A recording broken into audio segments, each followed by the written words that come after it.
Hello, guys. So we're here today with Lydia Pattison. Lydia is a marketing expert. She's worked with several food companies and she knows all the inside scoops. And now she helps women overcome emotional eating. And she's going to be giving us today all the inside scoops on how companies trick us into buying their stuff and eating all of it. So that's basically what we're going to be talking about, and she's going to be giving us all the tips on how to avoid that. So Lydia, please introduce yourself. Tell us a little bit about you, what do you do, and how you help women today.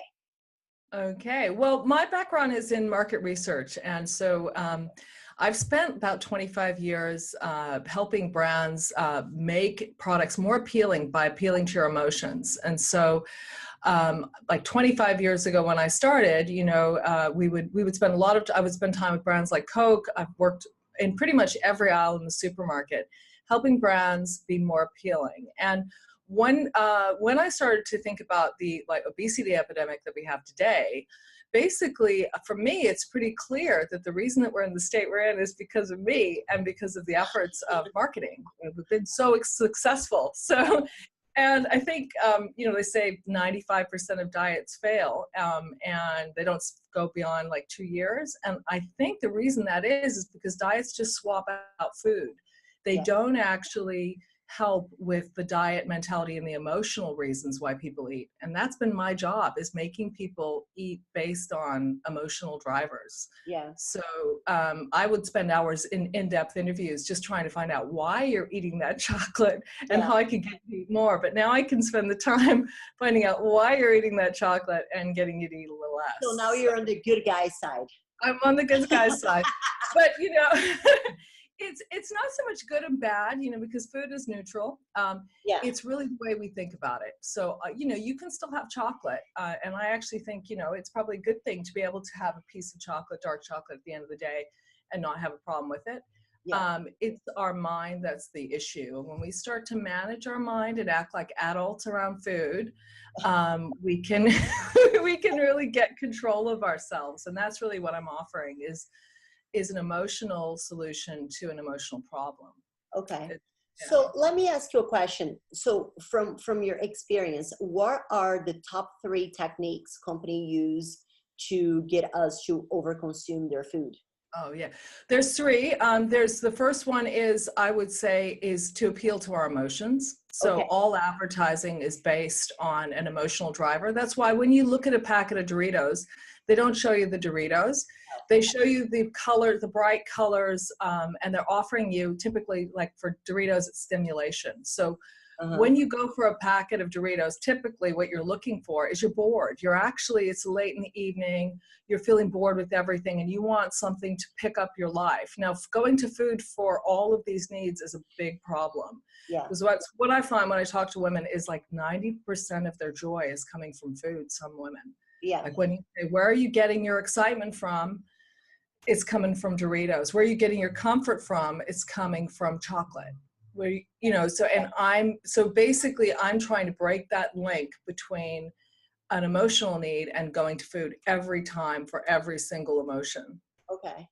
And what would be another one other than appealing? The other one is that foods are highly flavored. So the engineering behind foods today, processed foods, which is why you should be trying to limit processed foods, is that they're so highly engineered that they become very irresistible to us. So it's harder for us to stop eating them, because like if you think of, say, the sensory testing that goes behind Doritos or any other, I'm just picking that, but it's any product. Like if you think of like the Pepsi challenge years back, Pepsi actually won in a taste test against Coke, but actually products are so engineered that Pepsi does very well on a sip test, but not on a session test, right? Which is a longer test. So we actually have different tests for the amount that you're going to be eating or drinking. Okay. It's that engineered. So, and like if you think of something like tomato sauce or ketchup,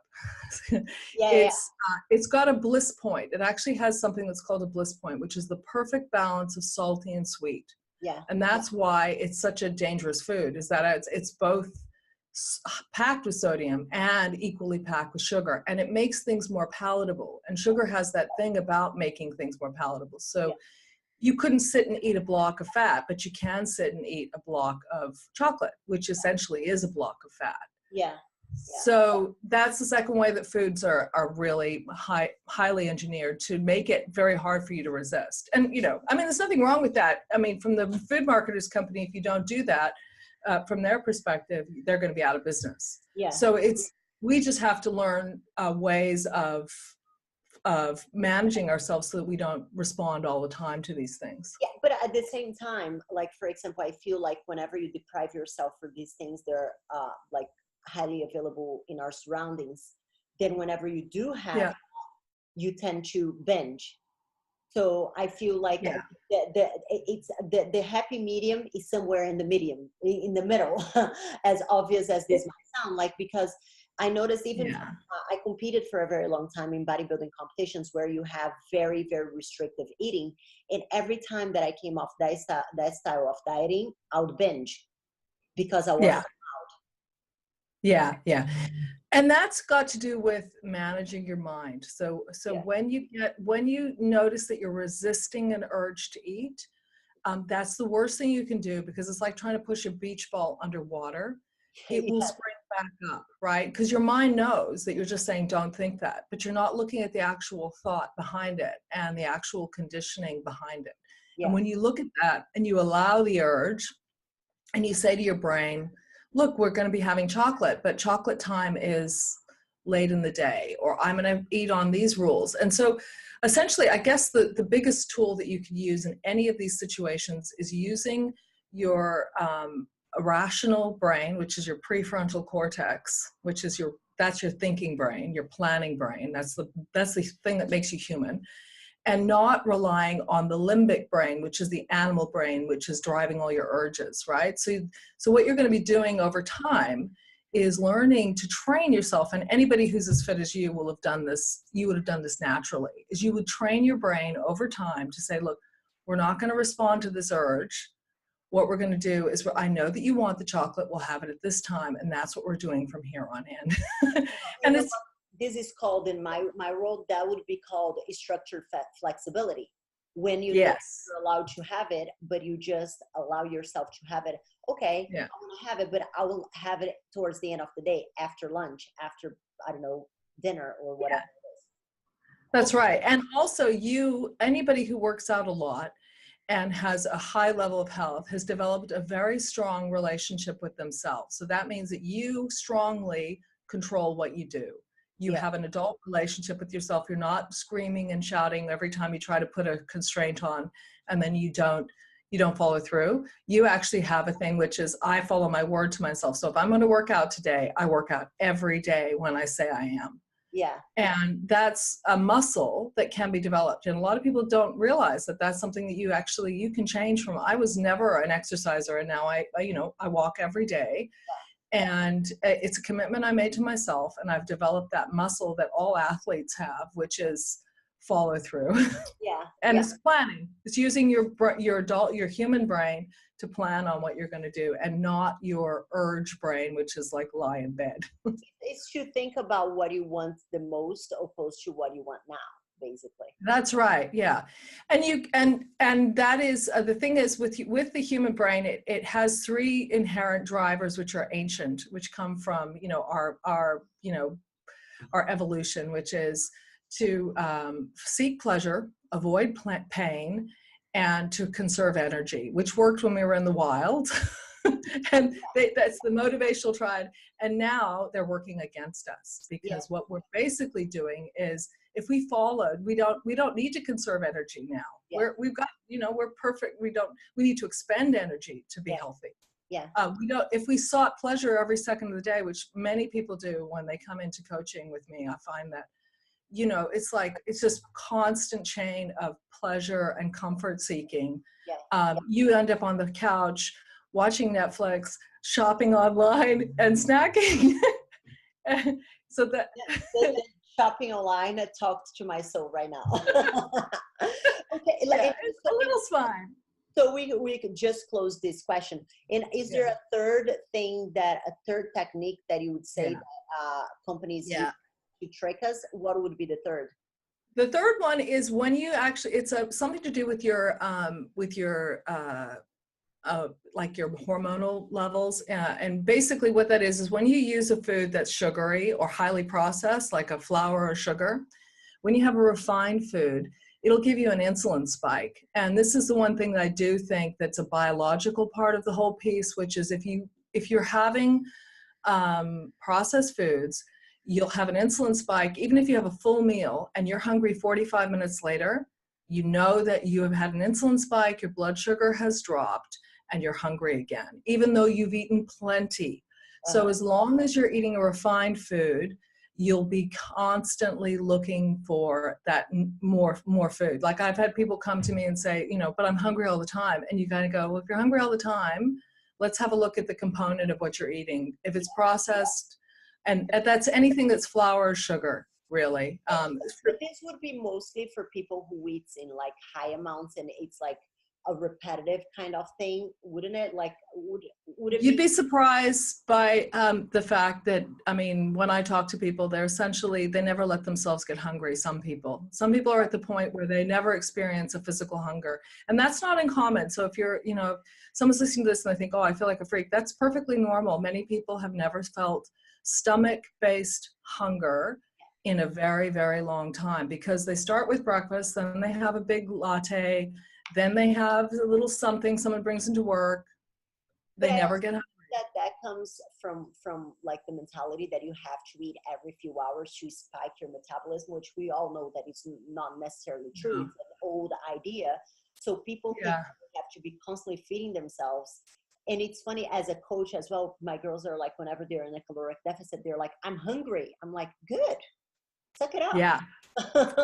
Yeah, that's exactly right. And the thing is if you do start limiting some of that and managing the sugar and flour in your diet, you will find that you actually do feel less hungry. And I think that you can become relatively fat adapted, like where you just sugar doesn't interest you. It may take a week or two if you really cut out those types of refined foods. They're not really doing anything for you anyway.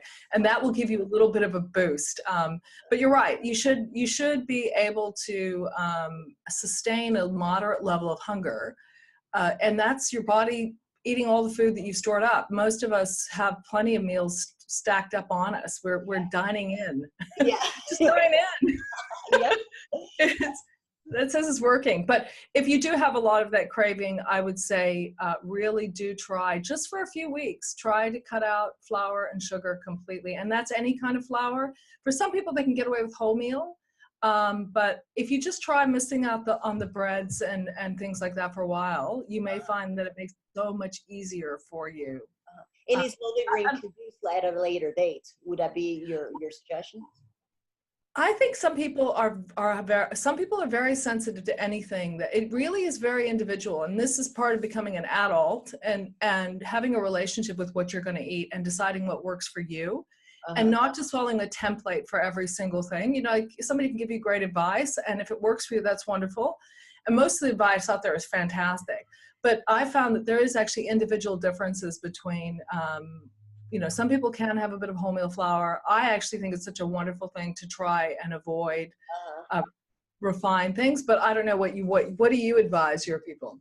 I just basically what I tell is I like sustainability. Like that's what I would preach. So if it is unsustainable for them because of their lifestyle or because they have kids or because they're always around that type of food and that makes them crave more and more because they are not allowed to have, then have a little bit, because I feel like we talked in the beginning, whenever you know that you can, it's almost like that thing whenever you have a blood test that the doctor tells you that you cannot eat and have water. As soon as it's at midnight, you're like, I'm thirsty. And you just because you can't have. So I feel like finding what works for you and allowing yourself to have the things that most considered bad might be good. I totally agree with you. And I think that thing of the long term, you cannot lose weight short term. The diet mentality really is our major enemy. You have to go what am I going to be eating for the rest of my life, and how am I going to do it now for good, so that I have a relationship to food that isn't like restriction and then binging, because I think a lot of emotional eating has to do with that idea Yeah. of restricting it, and it just creates more desire. Yeah. No, 100%. And there are studies on that as well. Yeah, oh yeah, absolutely. I think the Ansel Keys one is the one that I think in the 1950s, Ansel Keys did a study with 200 undergraduate males who were perfectly healthy, put them on a calorie restricted diet, and they all ended up eating disordered afterwards. Yeah. They all, normal men, it made men long-term, lifelong binge eaters from this calorie restriction. And so it literally that diet mentality produces disordered eating. Yeah, no, I totally agree. And I can see that in the competitive background as well, that it took me a very long time to snap out of that good and bad mentality itself. Yeah. Okay, so what would be, like, from your experience, the top 3 strategies that supermarkets use to make us buy food that we don't want nor need? Okay. Well, what you do is, so I don't know how things are, I mean, different supermarkets have different layouts based on trying to get as much money into your trolley, much into your trolley as possible, right? So they'll put the things that make the most money at the start of the supermarket to get you to, use most of your wallet on the first part of the supermarket. And then as they make less money, as you go through, when you're feeling less cashed up, they put the staples in. So you might find that a lot of the special super sugary things are there as you go into the supermarket, and they want you to buy. The other thing is when you go through aisles, you got a friend there. When you go through the aisle, you'll notice that things are very brightly colored. And the more that things are screaming at you with colors, the more that you know that that's probably not something, it's a process thing that you probably should be avoiding. So you need to go for the things, you need to shop sensibly, never shop hungry, and shop with a list. Because basically things are screaming at you to buy them. So basically colorful stuff would be... Colorful stuff, highly packaged stuff in the center of the supermarket while you're still cashed up. So usually, here they put the fresh food first because they make most premium on the fresh food. So the supermarket so they make a higher premium on the packaged food. Manufacturers make actually slightly less than for them than the fresh food department. So they want you through the fresh food, which is good. So stock up there. Then try and shop the outside of the supermarket, which is the chillers and those sorts of things. Because once you get into that dense central area, which has highly packaged things that have all of the advertising, that's where those colors and shapes are what you're hunting for. Your brain actually isn't reading things in the center of the supermarket. It's searching based on advertising. So it's color shape. So it's looking for color shapes that it recognizes that produce an emotional reward. And I've looked at eye trackers, literally done studies and watched people. They're tracking for the Coca-Cola can. They're tracking, your brain is literally tracking for these things that are going to produce that emotional reward and desire. And that also comes with color because, and this is just me being a geek and like reading random stuff, but there is also something very related to the colors. For example, McDonald's, the green, the yellow and the red, they have something to do that they like make you hungry, not necessarily.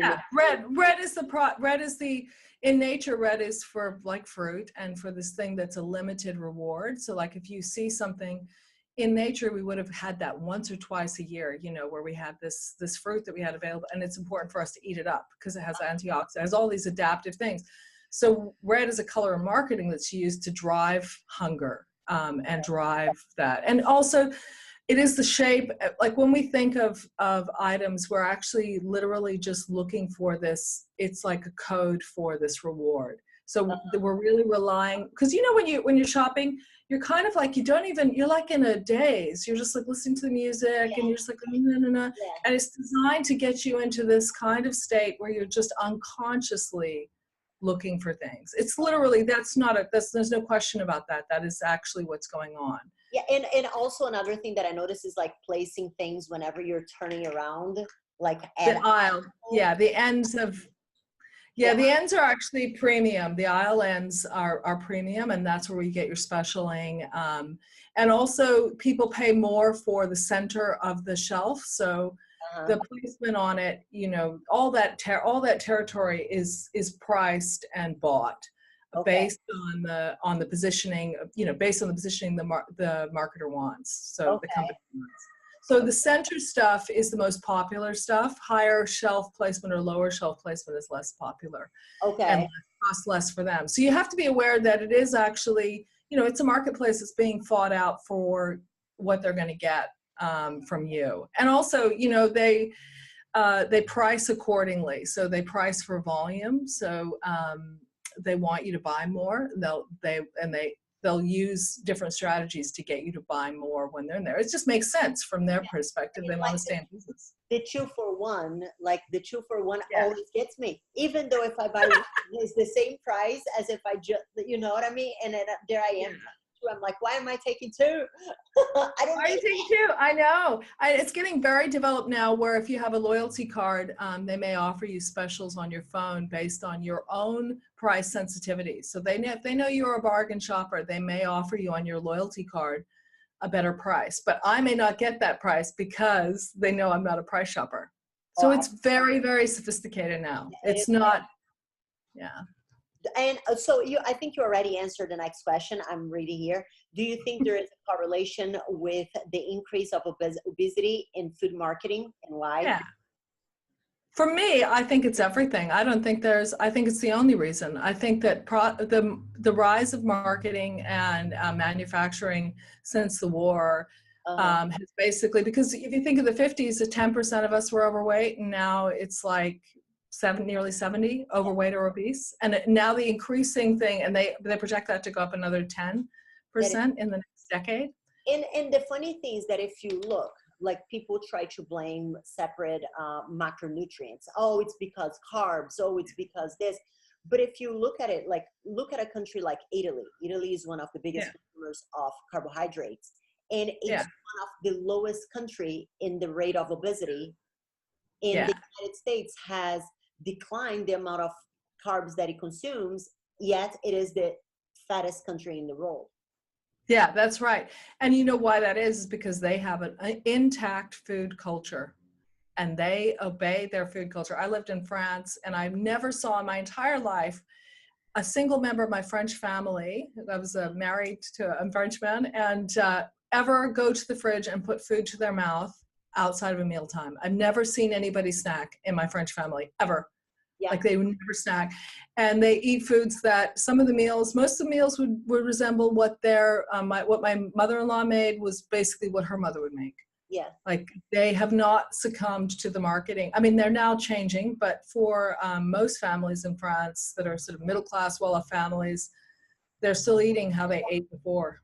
And I lived in Ireland for 5 years, so I'm very familiar with the European way of living.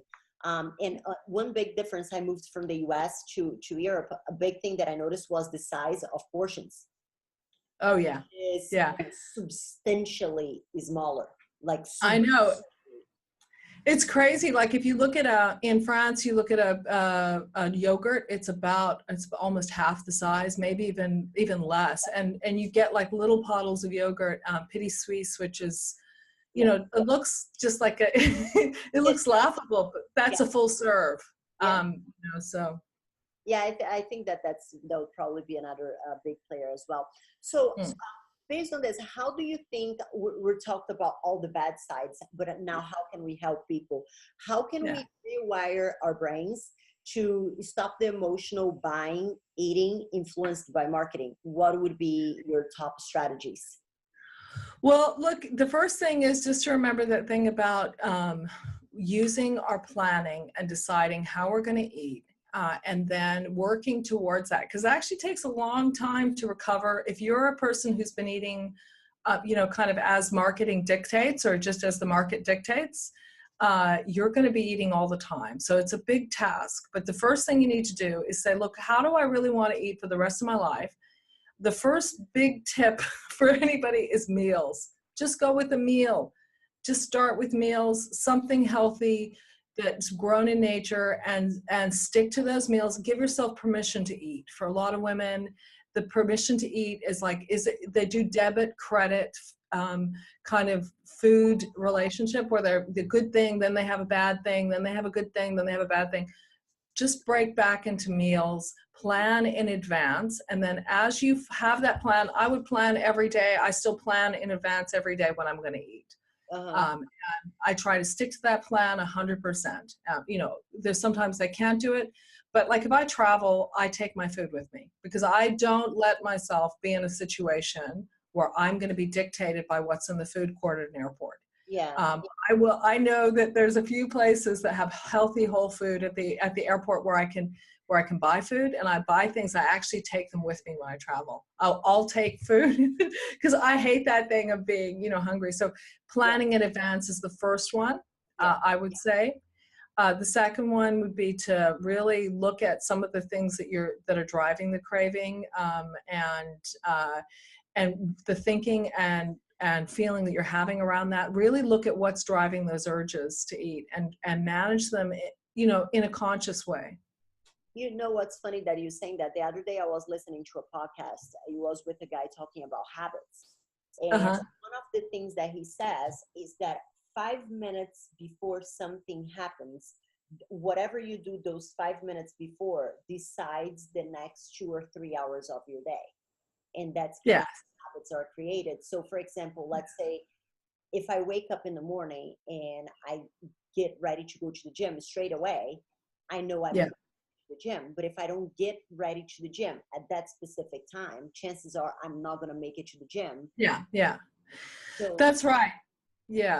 I think the thing is that you have to be conscious of what your brain is telling you, of the thoughts that you're running all the time. And this is that cognitive behavior therapy piece, which is like where you look at your thoughts drive your feelings, which drive your actions. So if you're lying in bed and you are planning to go to the gym and you have the thought, oh, I can lie in bed today. Now, I can lie in bed today drives the feeling of wanting to lie in bed today, and then the action of lying in bed. But if you see that, oh, it's that thought, which is, hey, Lydia, you don't need to go for your walk today. If you catch it, you go, oh, thanks, brain. I recognize that thought. And you go, no. And then you have a better thought, which is, what's the thought that you need to have to feel motivated, which is, hey, I want to be healthy for the rest of my life. And I know that an hour of exercise a day is going to make me healthy. Yeah. That's the thought that I think, no, I want to be healthy for the rest of my life. You can actually pick the thought that you're going to have in the morning, which is, I'm committed to my health. I like that. Which is basically that thing that we were talking about before I started recording, is like, what do you want now and what do you want the most? So keeping telling yourself about the bigger picture all the time, especially in times of weaknesses. Exactly. And the thing is, you can actually tell your brain what to think. People don't realize that, but your brain, you think, thousands of thoughts every day. Some of them are totally unwanted. You're running them. It's like a program that you've been running for a long time that has all these thought errors in it. And you can actually say, that's a thought error. I don't like exercise actually can be a thought error. You actually, once you get into it, there's plenty of exercises absolutely enjoyable. Like if you are walking with beautiful music or something inspiring, you're something, or, you like, that's a lie. That's actually a thought error that you don't like exercise. And that for a lot of people, they're running that error. That thought error is actually running their lives. So. Yeah. And and just to piggyback on what you're saying, that I think that I really like this conversation because it really aligns with a lot of the things that I say, but just from doing it, and now you're almost giving like the scientific background of it all, which I think it's brilliant. It's that the more you tell yourself that you can do something, the more you believe that you cannot do it. So the more you tell yourself, oh, I can't go to that, I could never stick to a routine like that, the more you start to believe that you actually can't.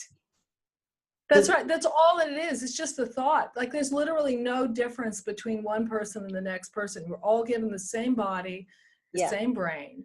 All we're doing is just running different thoughts on it. And you can really just completely change all of your preferences. If you think that you're a person who doesn't like something, you can change that just by changing the way you think about it. It does take time, but if you're patient, you can become a vegetable eater and a exerciser who loves it, you know. But yeah, I think that that works for everything as well. Even the way you speak to yourself. Like I see, especially I work a lot with moms. They're always like, "Oh, my body's disgusting.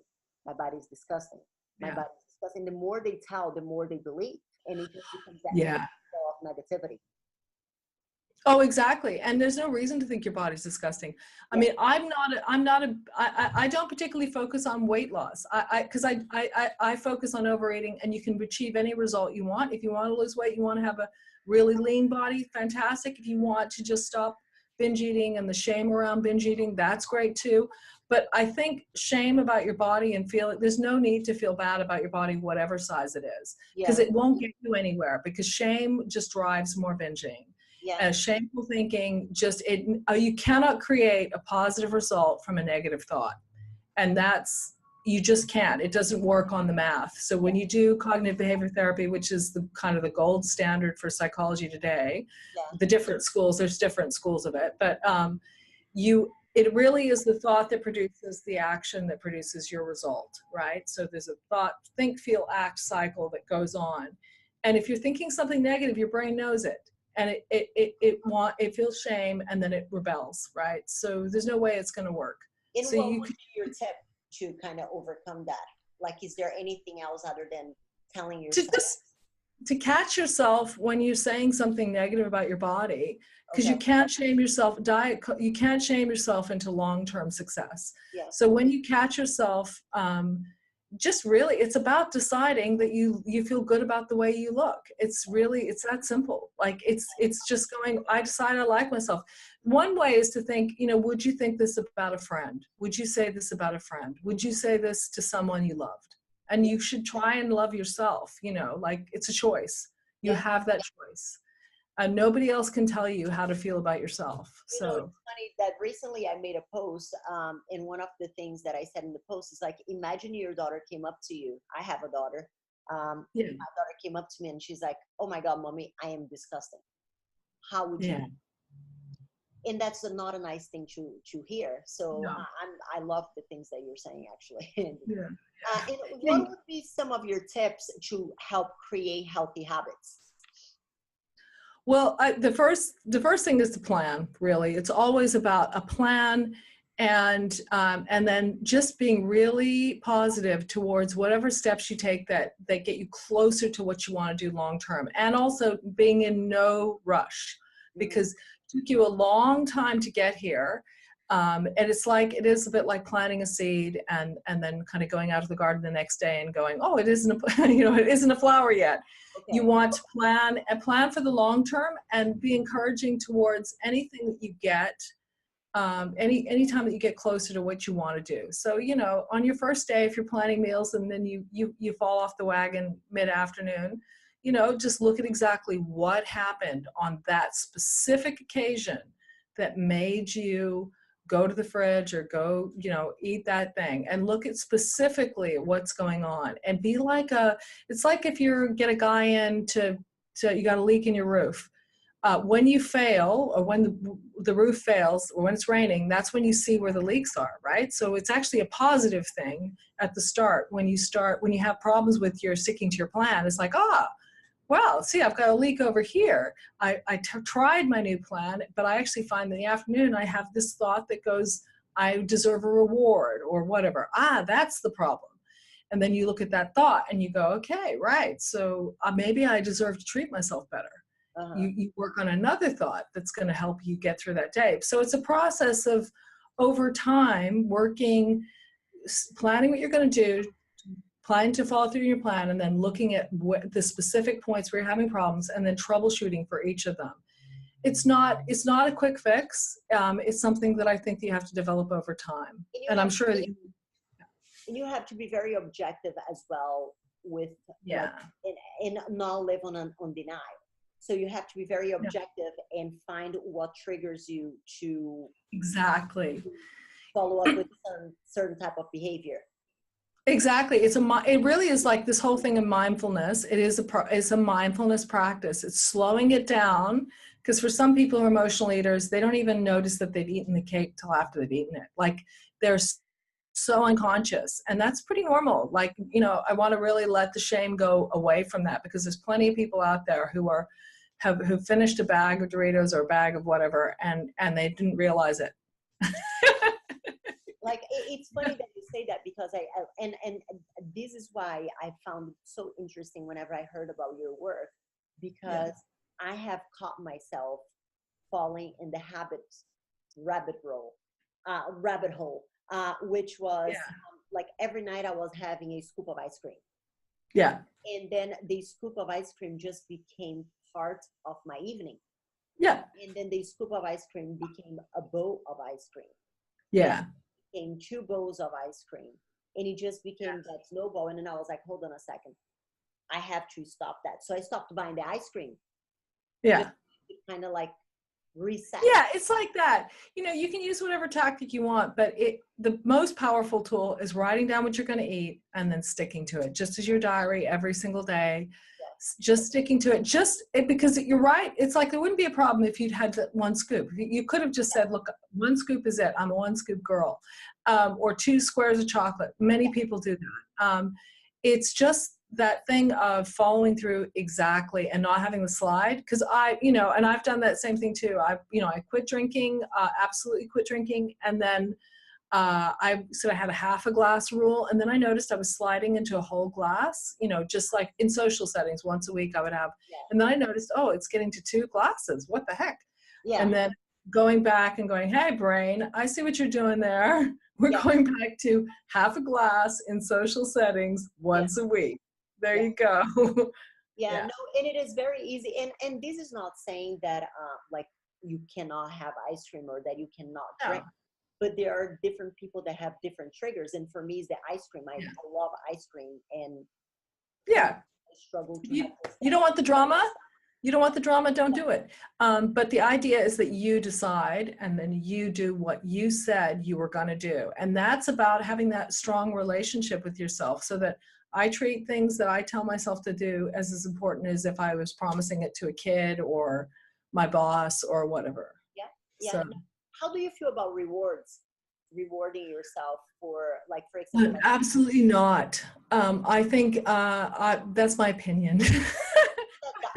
I'm completely, I don't know. Like, I don't have an opinion. I think food should just be enjoyed for what it is. You have food and you have things, because that's an intact food culture. Like, when we think about, I think using a food as a reward is a dangerous territory. That's my opinion.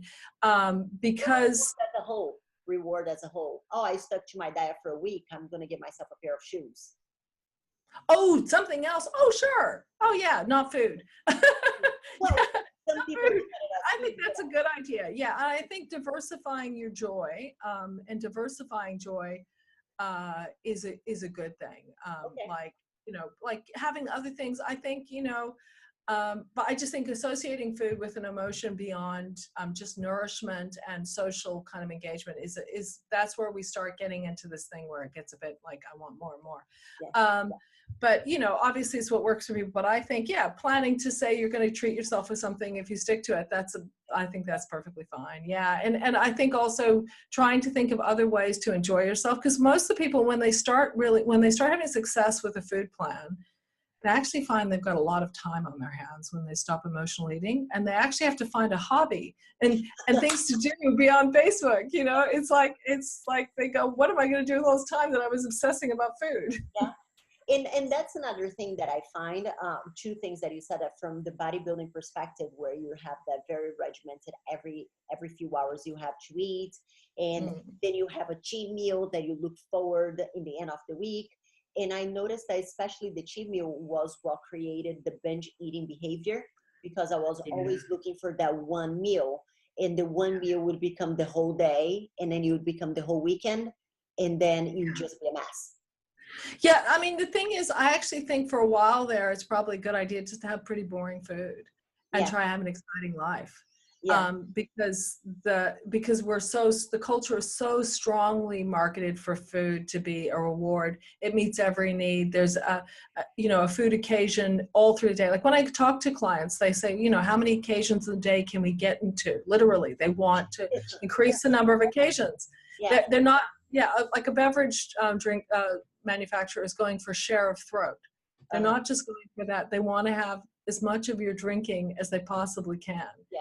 And they want to create more occasions for you to drink. So I think as long as you're looking at food as an emotional reward, you're going to be going down into a bit of a minefield. So yeah, I agree with you on that one. And like even Coca-Cola doesn't necessarily, I was listening to I love podcasts, and I was listening to a marketing podcast recently, and he was talking about how Coca-Cola, and you're probably going to be able to vouch for that because you worked there. They sell a feeling of happiness because Coca-Cola is pretty boring. It's a black liquid that bubbles. Yeah. But it's about joy and refreshment. Yeah. Yes. Yeah. So that's what it is. And it's the real thing, unlike other ones. So it's telling you that it's the only place you can get that.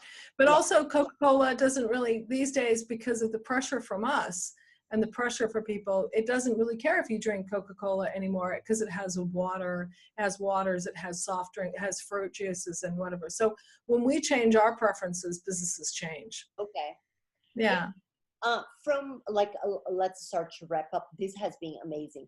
So if you for let's say 4 tips for people to be able to stick to their diet and know how to shop and not be tricked, what would be, I don't know, 4 or 5 tips that you'd give to the girls watching it?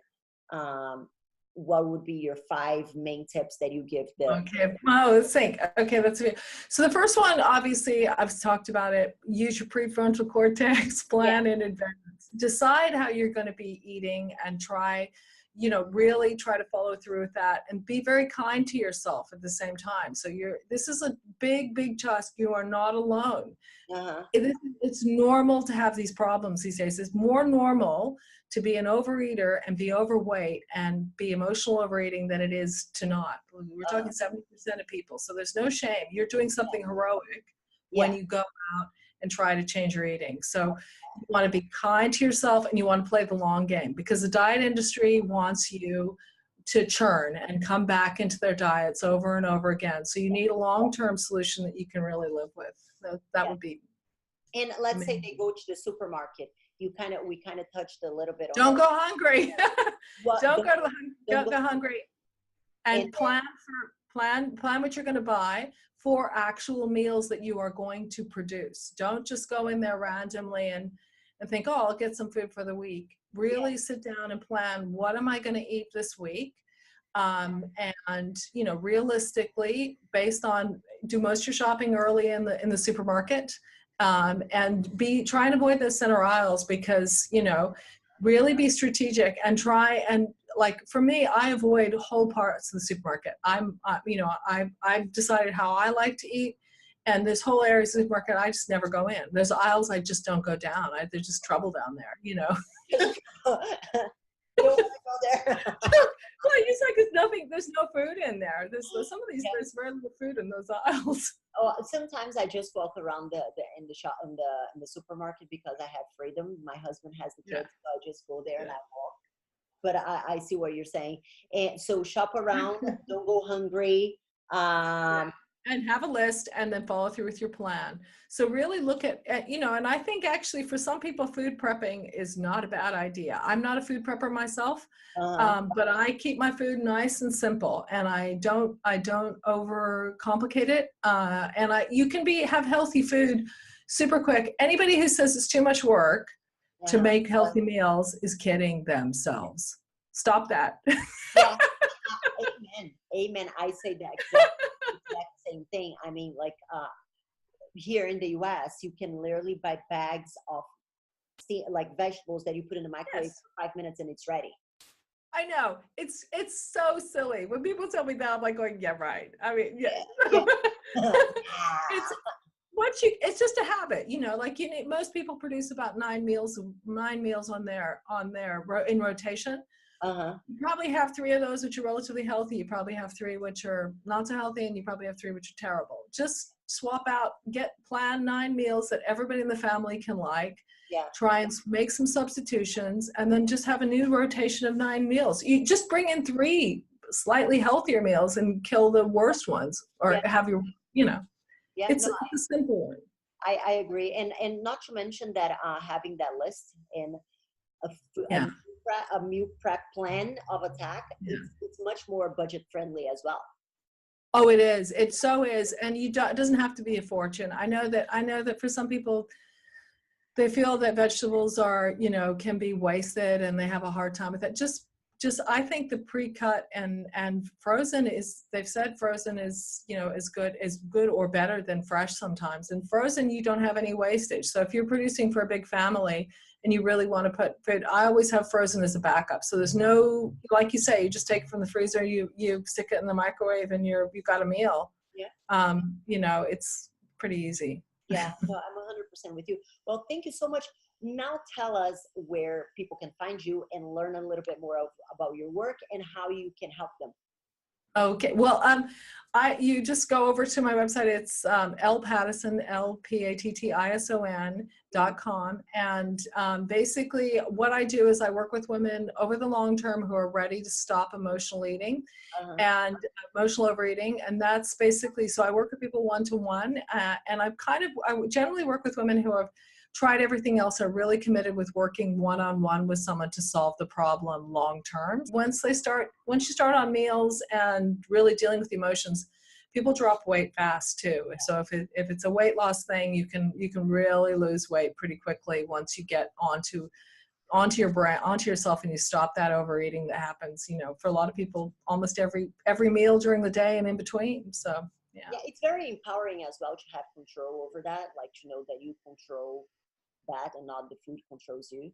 Yeah, and you can totally be at the relationship. Like right now I have, I talked briefly about a drink. Now I have no desire for drinking at all, ever. It never crosses my mind.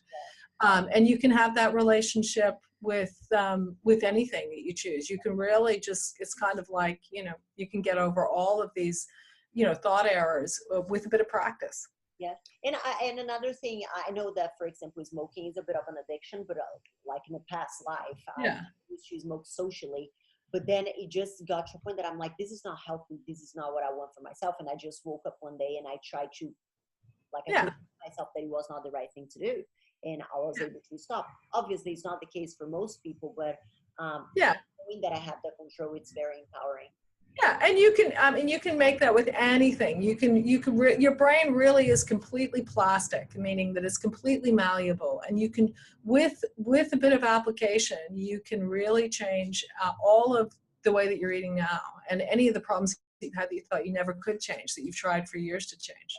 Yeah, no, this conversation has been amazing. I'm going to put a link to your website if people want to reach out to you or ask you more questions, see what your program is all about. I really appreciate your time. Thank you so very much. It's been a pleasure. Thank you. Thank you. Thanks for your time. And I hope I will speak to you again soon. Yeah.